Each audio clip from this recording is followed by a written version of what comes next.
Viimase 300 aasta jooksul on Ukraina sõja suurimaks muutuseks olnud tagasihoidlik FPV-droon. Ukraina muutis $500 neligrootori üheks kõige kardetumaks relvaks rindel ning iga suurem sõjavägi maailmas on viimased 2 aastat püüdnud sellele järele jõuda. Aga Ameerika Ühendriigid ei vaata enam lihtsalt kõrvalt. Selle asemel on nad hakanud seda aktiivselt üle võtma. See hõlmab taktikaid, doktriini ja tootmise käsiraamatut. Ja mõnel juhul ka tegelikke droonifirmasid ning inimesi, kes selle sõjapidamisviisi Donbassi kaevikutes üles ehitasid.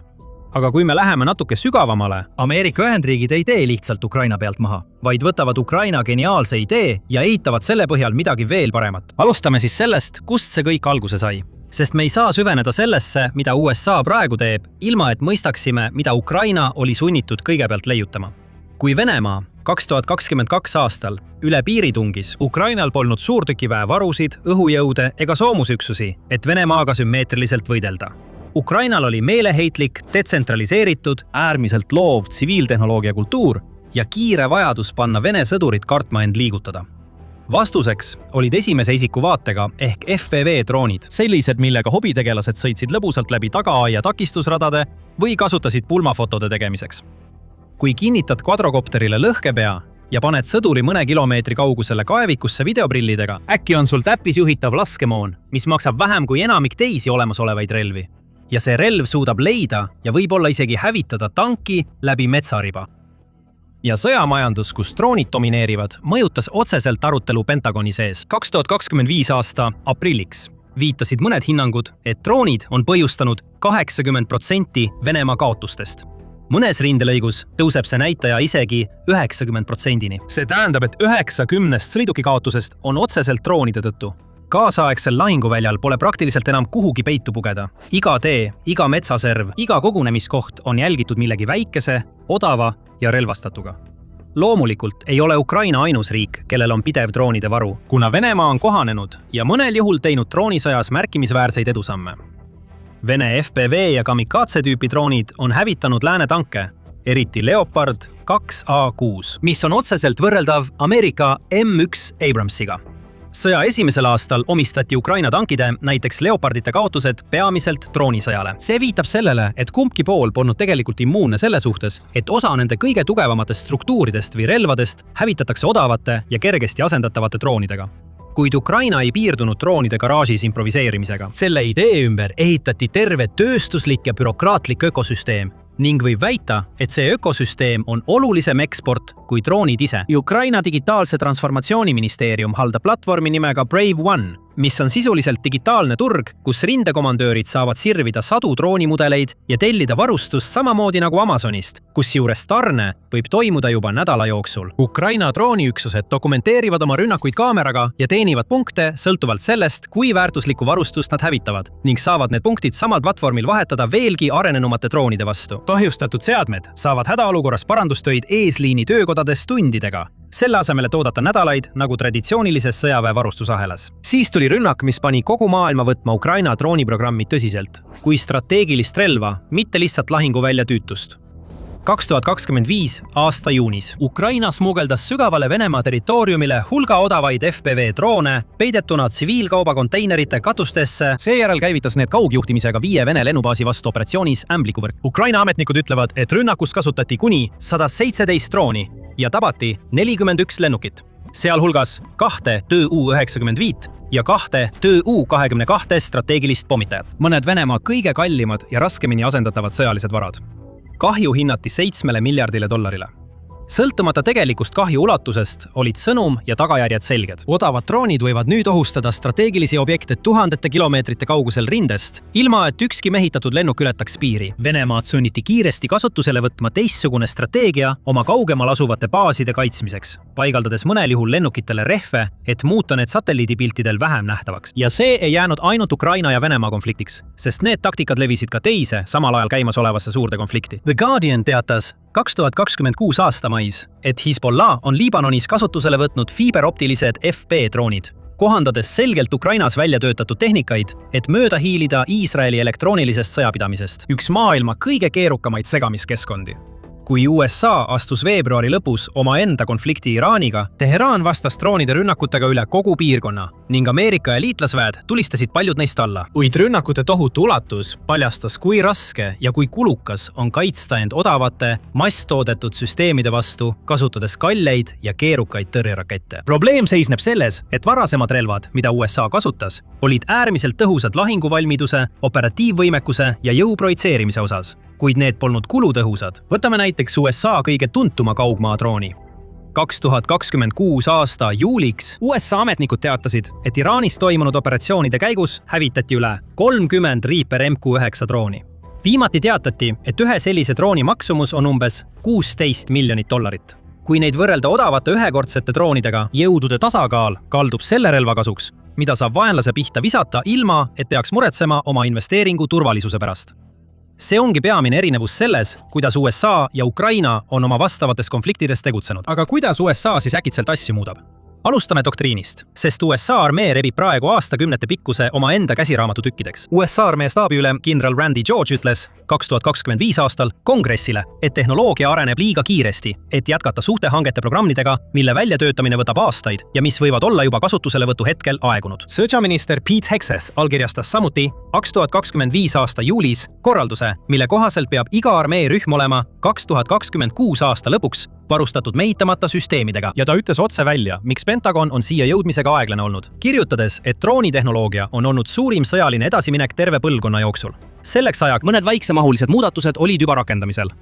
2025 aasta jaanuaris alustas armee 3. brigaad 10. mägijäägrite diviis, kasutas Saksamaal toimunud rotatsiooni ajal 144 eksperimentaalset drooni, rohkem kui ükski üksus oli kunagi varem õppusele kaasa võtnud. Samuti loodi 3 80 sõdurilist löögikompaniid, mis olid mõeldud tegutsema pataljonidest eespool. Igaüks neist koosnes luureplatoonist, miinipilduja-batoonist ja spetsiaalsest droonibatoonist, mis kasutasid luuredroone, tiirlevat laskemoona ja droonitõrjesüsteeme. Üksustele on soovitatud kasutada Andurili Ghost droone, mis suudavad õhus püsida üle tunni, ning PVC-100 luuresüsteeme ja Switchblade 600, tiirlevat laskemoona, mille lõhkepea on sama, mis Javelini tankitõrjeraketil. Samal ajal kasutavad 101. õhudessantiviisi sõdurit droone, mis on valmistatud 3D prinditud osadest. Ja 10. mägijalaväediviisi sõdurid kannavad Skydio XX2D süsteeme oma seljakottides. Armee lõi ka oma esimese ametliku droonikursuse Fort Ruckeris, mis on nüüd tuntud kui Fort Novosel, 2025 aasta augustis. 3-nädalase programmi, mis ühendab 20-25 tundi videomängu stiilis simulaatori lendamist praktilise väljaõppega päris droonisüsteemidel. Õpetatakse ka 3D printimist ja CAD disaini, sest nende seadmete töös hoidmine välitingimustes tähendab vajadust valmistada osi koha peal. Kursuse juhataja, Captain Rachel Martin, nimetas seda pelgalt järelejõudmise katseks, viidates, et USA on selles valdkonnas maailmas maha jäänud. Ja see oli agressiivne katse seda lõhet vähendada. Samal ajal on armee sekretär Daniel Driscoll soovitanud, et pataljonid peavad muutuma väiksemaks ja lõpetama nii kaugel ettepoole liikumise nagu varem. Sest selline tihedus, mida Ukraina on näidanud, tähendab, et $10 miljoni maksev tank võib olla leitav ja hävitatav millegagi, mis maksab vähem kui kasutatud auto. Merejalavägi viib läbi sama muutuse veelgi kiiremas ja ausalt öeldes ka improviseeritumas vormis. 24. merejalaväe ekspeditsiooniüksus veetis 3 nädalat Camp Lejeune'is, harjutudes Nero Archeriga. Archer on 8-tollise läbimõõduga 4-krootoriga droon, mis on ehitatud El Segundos, Californias, mis maksab umbes $2000 ja mille on heaks kiitnud Blue UAS. See tähendab, et selles ei ole Hiina komponente, mis domineerivad kaubanduslikul drooniturul ning võiksid mõjutada tarneahelat ja potentsiaalselt laiemat konflikti USA ja Hiina vahel, isegi läbi vahendajate. Merejalavägi sõlmis ka umbes $17 miljoni suuruse lepingu umbes 8000 Archer drooni ostmiseks. Kuid see 3-nädalane intensiivlaager näitab ka seda, kui palju peab USA olemasolevate tegijatega võrreldes järele jõudma. Venemaal ja Iraanil on olnud aastaid reaalset lahingukogemus selle oskuse täiustamiseks. Merejalavägi püüab seda õpikäiku 3 nädala peale kokku suruda, sest alternatiiv oleks saata merejalaväelased lahingusse ilma igasuguse vastuseta ohule, mida iga vastane nüüd vaikimisi kasutab. Nüüd tuleb mängu mahuprobleem, sest merejalaväelaste ja sõdurite väljaõpetamine droonide lennutamiseks ei oma tähtsust, kui droone pole piisavalt, et neid jagada. Kaitseministeerium seadis eesmärgiks viia 2026 aasta lõpuks välja 10 000 FPV droone. Võrdluseks, Hiina ja Venemaa suudavad toota miljoneid droone aastas, aga droonide planeeritud arvu ning nende lennutamiseks vajaliku tööjõu ja väljaõppe vahel on suur erinevus. Kui anda merejalaväele homme miljonid droonid, kõik peale mõne tuhande jääksid lihtsalt riiulile seisma, sest pole piisavalt merejalaväelasi, kes oleksid nende lennutamiseks välja õpetatud. Pentagon on sellele kitsaskohale reageerinud, suunates raha mõlema probleemi lahendamiseks korraga. Armee teatas plaanist hankida järgmise 2-3 aasta jooksul vähemalt 1 000 000 drooni. droonide ülekaaluprogramm viis läbi oma esimese hindamisfaasi, millele pandi hüüdnimi Gauntlet Fort Benningis veebruaris, eesmärgiga võtta lahinguüksustes 2027. aasta lõpuks kasutusele 340 000 väikest ründedrooni. Ja 2027 eelarveaasta Pentagoni eelarvetaotlus eraldas droonide ja vastudroonisüsteemide jaoks $75 miljardit, millest 54,6 miljardit läheb Kaitseministeeriumi autonoomsete süsteemide töörühma kaudu. See ei ole enam katseprogramm. See on Pentagon, kes püüab mõne aastaga üles ehitada sellise droonitööstuse baasi, nagu Ukraina ehitas puhtast vajadusest ühe talvega. Ja kuigi raha on oluline, on Ukraina siiski midagi palju väärtuslikumat. Aga enne kui me sellesse süveneme, veendu, et oled sõjasaate kanalile tellitud, et saada värskemat teavet Ukraina sõja ning ülemaailmsete geopoliitiliste ja sõjaliste arengute kohta. Ukrainal on teave selle kohta, kuidas droonid täpselt töötavad, milliste süsteemide vastu nad on kõige tõhusamad ning aastatepikkused tegelikud vahinguvälja statistika ja videomaterjalid, mis seda kõike kinnitavad. Nii et Hegseth ütles senatile, et ta on isiklikult andnud loa täiendavate Ameerika töötajate viibimiseks Ukrainas just selleks, et uurida drooni sõjapidamist nii ründe kui kaitse poolelt. Välisminister Marco Rubio läks Fox Newsi intervjuus veelgi kaugemale, nimetades Ukraina relvajõude Euroopa tugevaimaks ja võimsaimaks sõjaväeks, ehitatud uutele taktikatele ja tehnikatele, mis on kujunenud eksistentsiaalse sõja surve all. Kui Iraaniga seotud droonirünnakud tabasid Lähis-Ida vastusena USA operatsioonidele, Ukraina pakkus tegelikult välja droonide ja drooniasjatundjate meeskonna saatmise, et aidata kaitsta Ameerika baase Jordaanias. Ukraina president Volodõmõr Zelenski vihjas samuti, et ta on juba teinud Ameerika Ühendriikidele ettepaneku $50 miljardi suuruseks droonide tootmislepinguks, millele pole veel ametlikku vastust saadud. Nii et tundub, et USA püüab korraga 2 suunda järgida, kasutades kodumaist droonitootmist ning kodumaiste ja välismaiste taktikate kombinatsiooni oma nõrkuste korvamiseks. Kuid üle Atlandi ei liigu ainult taktikad ja personal. Kuigi USA valitsus ei sõlminud Ukraina valitsusega ametlikke droonitootmislepinguid, on Ukraina droonifirmad hakanud Ameerika pinnal oma tegevust alustama. F-Drones, Ukraina tootja, mis asutati 2023 aastal ja on saanud Ukraina vägedele oluliseks tarnijaks. Sellest sai esimene Ukraina ettevõte, millele Ukraina valitsus andis loa eksportida sõjalisi droonisüsteeme Ameerika Ühendriikidesse. Oma Ameerika haru Ukrainian Defense Dronesi kaudu ettevõte rajab oma esimest USA tehast Hollandis, Ohios. Seda investeeringut toetab otseselt Pentagoni leping, mis on sõlmitud Kaitseministeeriumi droonide ülekaaluprogrammi raames esialgse 2000 FPV droonitellimuse jaoks. Peamine relv siin on F-Dronesi F-10 hündedroon, mis tõestas end lahingus Ukrainas ja saavutas seejärel droonide ülekaalu hindamise esimeses faasis 6. koha. Ettevõte toob üle ka oma FF-7 droonitõrjepüüdurisüsteemi, mis on loodud jälitama ja hävitama Iraani Shahedi odavaid kamikaatsedroone. Sama relvaperekond hävitas märtsis Saudi Araabias maapinnal Ameerika lennukeid. F-Drones on samuti üks 48 ettevõttest, kes võistlevad droonide ülekaaluprogrammi teises faasis. Sellest programmist oodatakse kuni 10 võitjat ning Pentagon võib selle raames osta veel kuni 60 000 drooni, kuid need on siiski üsna tagasihoidlikud numbrid. Ukraina kaitsetööstuskompleks on kasvanud umbes $1 miljardilt enne sissetungi enam kui $50 miljardi praegu ning riik plaanib toota ainuüksi 2026 aastal üle 8 miljoni mehitamata süsteemi. Võrreldes umbes 3000 FPV drooniga, mida Ameerika Ühendriigid suutsid kogu 2025 aasta jooksul toota. Nii läheks CBS Newsi poolt kajastatud USA ja Ukraina kaitsememorandumi eelnõu veelgi kaugemale, lubades Ukrainal eksportida sõjatehnoloogiat Ameerika Ühendriikidesse ja toota droone ühisettevõtete kaudu koos Ameerika firmadega. See on siis loo impordi pool. Doktriin, personal ja nüüd ka tootjad ise. Aga siin on osa, mis viib meid tagasi selle video algusesse. Sest Ameerika Ühendriigid ei kopeeri lihtsalt Ukrainat. On olemas konkreetsed valdkonnad, kus Ameerika inseneritöö, Ameerika tööstusvõimekus ja Ameerika ühendrelvade doktriin on juba valmis võtma Ukraina geniaalse idee ja muutma selle oluliselt surmavamaks. Esimene näide on modulaarne laskemoon, mis on valmistatud olemasolevatest sõjaväevarudest, mitte spetsiaalselt ehitatud lõhkepeadest. Võtame näiteks Neros Archeri programmi, mille ümber merejalavägi on oma tegevust üles ehitanud. Iga sõjalise laskemoonatükk vajab tavaliselt Kaitseministeeriumi identifitseerimiskoodi ehk DODC-d, mis nõuab põhjalikku tehnilist hindamist ja spetsiaalset tootjat enne, kui sõdurid saavad seda kasutada. See protsess on just selline aastatepikkune bürokraatlik venitamine, mille jaoks Ukrainal pole kunagi olnud aega ja mida Pentagon pole ajalooliselt suutnud kiirendada. Merejalaväe vastus Archeri puhul oli peaaegu piinlikult lihtne.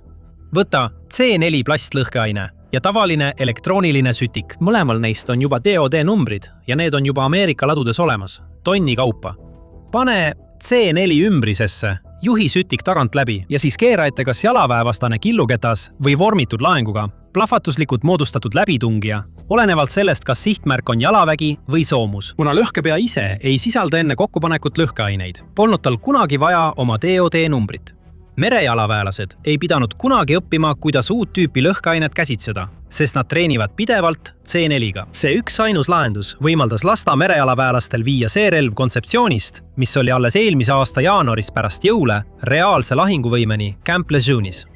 Veidi rohkem või aastaga, vähem ajaga, kui armeel sageli kulub ühe varuosa järeltellimusest kättesaamiseks. See on selgelt ameerikalik lahendus, kasutades olemasoleva ülemaailmse logistikaahela sügavust ja standardiseeritust, et hanketõkkest mööda hiilida, selle asemel, et proovida Venemaad ja Hiinat tootmismahtudes ületada. Teine on häirekindel tänu teadlikult vanakooli analoog- ja fiiberoptilistele juhtimissüsteemidele. Ukraina elektroonilise sõjapidamise keskkond Venemaa vastu on üks tihedamaid ja arenenumaid maailmas. Ja mõlemad pooled on õppinud, et digitaalsed juhtimis- ja kaamerasüsteemid, kuigi teravamad ja täpsemad, kipuvad kohe rivist välja minema, kui neid segatakse. Archeri platvorm kasutab teadlikult analoogkaamerat ja juhtimissüsteemi digitaalse asemel, mis häirete korral halveneb järk-järgult. Selle asemel, et kohe täielikult rivist välja minna, annab see operaatorile veidi rohkem aega drooni koju lennutamiseks või rünnaku lõpetamiseks. Isegi vaenulikes elektromagnettingimustes. Tegelikult on Ukraina ja Vene väed samal põhjusel hakanud kasutama fiiberoptilise kaabliga droone, sest füüsilist juhet ei saa üldse segada. Ameerika üksused katsetavad juba sama fiiberoptilist lähenemist fiiberoptilise Archeri variantidega, mis avalikustati 2025 aasta lõpus. Sellise vastupidavuse ühendamine Ameerika palju suuremate investeeringutega elektroonilise sõjapidamise uurimisse ja signaalluuretegevusse, mis on üles ehitatud aastakümnete jooksul palju suurema kaitsevaldkonna teadus- ja arenduseelarvega, kui Ukrainal või Venemaal kunagi olnud on tõeline valdkond, kus USA saab Ukraina alustatud tööd edasi arendada, mitte lihtsalt seda kopeerida. Kolmas on autonoomne juhtimine, mis on tegelikult tehisintellekti ja täppistehnika eelis, mida Ameerika Ühendriikidel on ainulaadne võimalus ära kasutada. Ukraina FPV droonid on valdavalt käsitsi juhitavad, mis tähendab, et nende tõhusust piirab üksiku operaatori oskus, kes jälgib analoog-videopilti. Kuid F-Dronesi poolt Ohios ehitatav F-7 püüdur näitab, kuhu see edasi liigub. Ründe lõppfaasis juhib piloot ainult drooni kiirust, samal ajal kui automaatne juhtimine hoolitseb kõige muu eest. See võimaldab odaval lennukikerel sisuliselt ise sihtmärgile lennata täpsusega, mis ei sõltu inimese reaktsioonikiirusest ega närvidest tule all. Sellise pardal oleva autonoomia ühendamine Ameerika pooljuhtide baasi, arvutinägemise uurimissüsteemi ja palju suurema tarkvarainseneride hulgaga, kui Ukrainal või Venemaal kasutada on. See on valdkond, kus Ameerika Ühendriigid võivad käsitsi juhitavatest parvedest täielikult mööduda. Neljas on niinimetatud ühendrelvade dekonflikteerimise distsipliin, mis kõlab ülemäära tehniliselt. Aga tegelikult on see üks droonisõja kõige raskemaid probleeme ja üks neist, milles USA sõjavägi on 80 aastat paremaks saanud. Tuletoetuse koordineerimiseks Ameerika sõjavägi ei käsitle ühesuunalist ründedrooni põhimõtteliselt erinevana F-18-st, sest mõlemad on surmavad vahendid, mida tuleb hoida eraldi läheduses manööverdavatest oma vägedest. Kuid USA-l on juba olemas ulatuslikud meetmed oma teiste õhurünnaku võimaluste ümber ning sama põhimõte saab rakendada ka droonide puhul. Ja kuna USA on olnud aeglasem droonide laialdase kasutuselevõtuga, on tal tegelikult võimalus integreerida droonide kasutamine ühendrelvaliikide doktriini juba algusest peale, mitte lisada seda hiljem juurde. Ja viies ning viimane osa on tööstusbaas ise. Ameerika tootmise tohutu ulatus, pooljuhtide tootmine ja kaitsesektori kapital, millele Ukrainal ei olnud kunagi ligipääsu. Ukraina ehitas 50 miljardi dollari suuruse droonitööstuse sõjaaegse surve all nullist üles. See on erakordne saavutus igas mõttes. Ameerika Ühendriigid püüavad kasutada sama tehnoloogilist ja innovaatilist alust, mis on selle tööstuse taga, ning viia see otse oma kodumaisesse sõjatööstuskompleksi. Pea meeles, Pentagoni eelarve mehitamata õhurelvade jaoks 2027 aastaks on $75 miljardit. See on 50% suurem kui kogu Ukraina tööstus. Kui see tööstusvõimekus tõesti rakendatakse sellises mahus, nagu eelarve number viitab, Ameerika Ühendriikidel on võimalus lõpuks Ukrainast märkimisväärselt rohkem toota, eriti arvestades, et neil on juba praegu palju oma prototüüpe olemas. Aga võib-olla veelgi olulisem on see, et USA ei ole lihtsalt vaadanud, kuidas droone kasutusele võtta, vaid on püüdnud neid ka tõrjuda. Ja üks relv, mille nad on välja töötanud, on juba saadetud Ukrainasse reaalseks testimiseks. Et rohkem teada saada, vaata seda videot. Ja nagu alati, kindlasti telli sõjasaade, et saada igapäevaseid uudiseid.